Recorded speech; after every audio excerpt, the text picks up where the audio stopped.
तर आज आपल्याला शिकायचे problem set 18. Convert the given fraction into like fraction. आता ह्या ज्या फ्रॅक्शन्स आहेत त्याचं आपल्याला काय करायचं आहे, लाईक फ्रॅक्शन मध्ये कन्वर्ट करायचे. लाईक फ्रॅक्शन म्हणजे काय, ज्या दोन फ्रॅक्शनचा डिनोमिनेटर काय असतो, सेम असतो, अशा फ्रॅक्शनला आपण काय म्हणतो, लाईक फ्रॅक्शन. आता इथं ज्या फ्रॅक्शन्स दिलेल्या आहेत त्या काय आहेत, अनलाईक आहे. ठीक आहे, तर आपण याचं लाईक फ्रॅक्शन करूया. तर पहा, फर्स्ट क्वेश्चन काय आहे, 3/4 आणि 3/8. 4 आणि 8 वेगवेगळे डिनोमिनेटर आहे. ठीक आहे, आता त्याचं काय करायचं आपल्याला, सारखेच करायचे, सेम करायचं, म्हणजे लाईक फ्रॅक्शन करायचं. तर इथं पहा, इथं काय आहे 8 आणि इथं काय आहे 4. मग आता इथं जर ऑब्झर्व केलं तर आपल्याला 4 चे 8 करता येणार आहे का करता, हो यस येणार आहे. आणि ज्यावेळेस करता येत नाही त्यावेळेस त्या दोघांचा आपल्याला एलसीएम काढायचा असतो. बरोबर आहे. तर पहा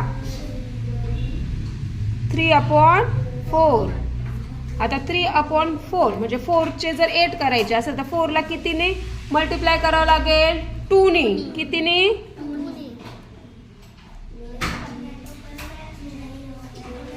3 ला पण 2 ने मल्टिप्लाय करायचं. 3 2 जा 6, 4 2 जा 8. तर पहा मग आता काय झालं, दस 6/8 and 3/8 are required like fraction. Second नंबरचा पाहूया आपण. 3/5 आणि 3/7. तर पहा इथं 5 आणि इथं 7 आहे, म्हणजे 5 च्या टेबलमध्ये पण 7 नाहीये आणि 7 च्या टेबलमध्ये पण 5 नाही. मग 5 आणि 7 चा एलसीएम काय आहे, 35. काय आहे, 35.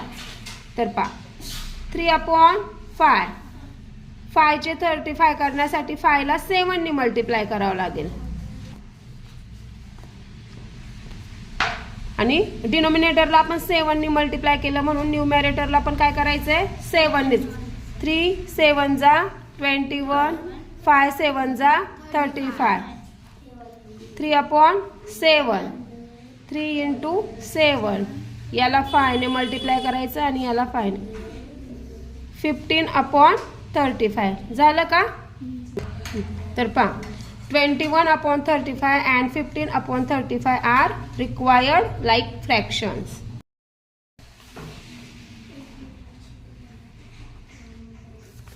थर्ड नंबरचं काय, 4/5 आणि 3/10. तर पहा याचे लाईक फ्रॅक्शन करण्यासाठी 5 ला जर 2 ने मल्टिप्लाय केलं तर 10 होणार आहे. म्हणून घ्या 4/5 इज इक्वल टू 4 × 2, 5 × 2. आता 4 ला आपण 2 ने का मल्टिप्लाय केले ते माहिती आहे, कारण आपण डिनोमिनेटरला ज्या नंबरने मल्टिप्लाय करतो त्याच नंबरने आपल्याला न्यूमरेटरला पण मल्टिप्लाय करायचं असतं. 4 2 जा 8, 5 2 जा 10. इथं लिहायचं 10.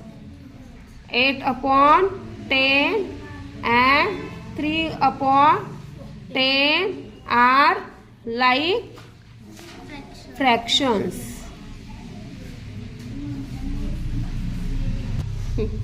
इथं पहा 2/9 आणि 1/6. आता 9 च्या टेबलमध्ये 6 नाही आणि 6 च्या पण टेबलमध्ये 9 नाही, म्हणजे आपल्याला 9 आणि 6 चा एलसीएम घ्यावा लागतो. एलसीएम कसा घ्यायचा, मग 9 6 जा 54. काय आला एलसीएम त्यांचं 54. मग आता 54 करण्यासाठी 9 ला कितीने मल्टिप्लाय करावं लागेल,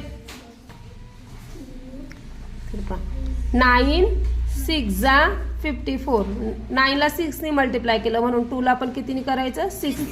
2 6 जा 12. 9 6 जा 54. आता 1/6. 6 ला कितीने मल्टिप्लाय करावं लागेल, 9 ने. म्हणून 1 ला पण कितीने मल्टिप्लाय करावं लागेल, 9. 9 1 जा 9. इथं आले 54. तर पहा 12/54 and 9/54 आर लाईक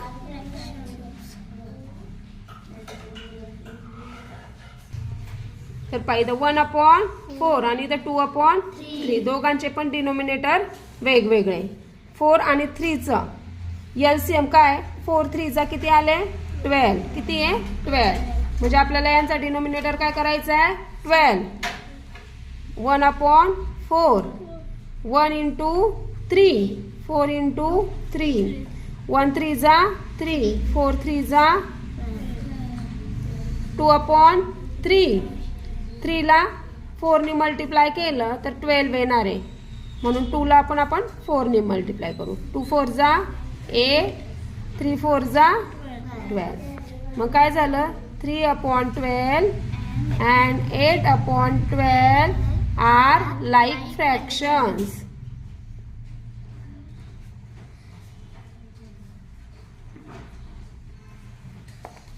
ओके 5 पर्यंत सॉल्व करून दिले 6 7 आणि 8 तुम्ही सॉल्व करा.